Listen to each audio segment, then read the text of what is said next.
Okay, so this one is called Winnie the Witch.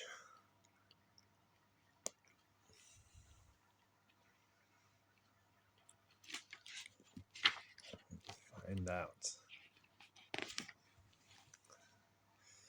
So, Winnie the Witch. Let's see if we can get it to focus a bit better. Give it a little wipe, maybe. Alright. Winnie the Witch lived in a black house in the forest. The house was black on the outside and black on the inside. The carpets were black, the chairs were black, the bed was black, and it had black sheets and black blankets. Even the bath was black. So there's the bed, look. What else is there? There's the bath. There's Winnie the Witch with a giant telescope by the looks of it. And all the other rooms.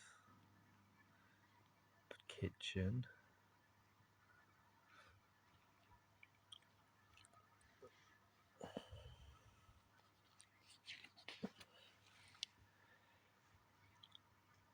Winnie lived in a black house with her cat, Wilbur.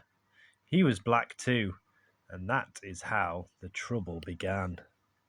There's Wilbur, look, with Winnie the Witch.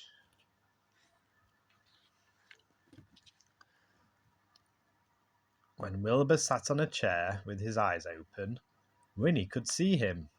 She could see his eyes anyway. But when Wilbur closed his eyes and went to sleep, Winnie couldn't see him at all, so she sat on him.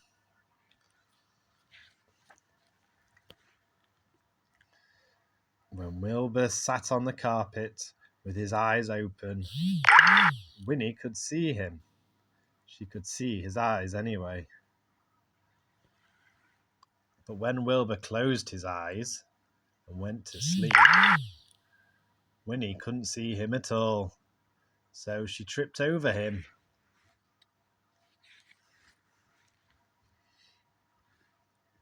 One day, after a nasty fall, Winnie decided that something had to be done. She picked up her magic wand, waved it once, and abracadabra, Wilbur was a black cat no longer. He was bright green. Now, when Winnie slept on a chair, when Wilbur slept on a chair, Winnie could see him. When Wilbur slept on the floor, Winnie could see him. And she could see him when he slept on the bed. But Wilbur was not allowed to sleep on the bed. And there she's telling him off, look, sleeping on the bed. So Winnie put him outside in the grass.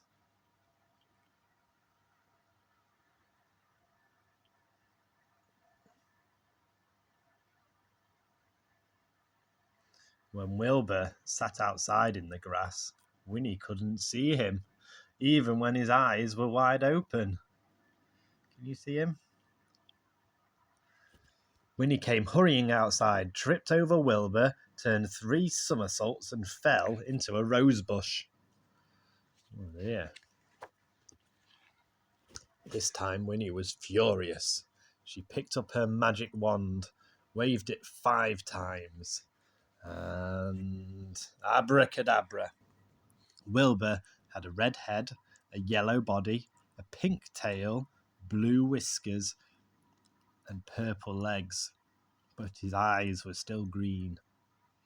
Now Winnie could see Wilbur when he sat on a chair, when he lay on the grass, when he lay on the carpet, and even when he climbed to the top of the tallest tree. Wilbur climbed to the top of the tallest tree to hide. He looked ridiculous and he knew it. Even the birds laughed at him. Wilbur was miserable. He stayed at the top of the tree all day and night. Next morning, Wilbur was still up the tree. Winnie was worried. She loved Wilbur and hated him to be miserable. Then Winnie had an idea. She waved her magic wand and abracadabra, Wilbur was a black cat once more. He came down from the tree purring. Then Winnie waved her wand again, and again, and again. Now, instead of a black house, she had a yellow house with a red roof and a red door. The chairs were white with red and green cushions. That's them down there, look. The carpet was green with pink roses. The bed was blue and with pink and white sheets and pink blankets. The bath was gleaming white, and now Winnie could see Wilbur no matter where he sits. There's Wilbur. And that's it. That's the end. So I hope you like that one, Winnie the Witch. I love you lots. Bye-bye.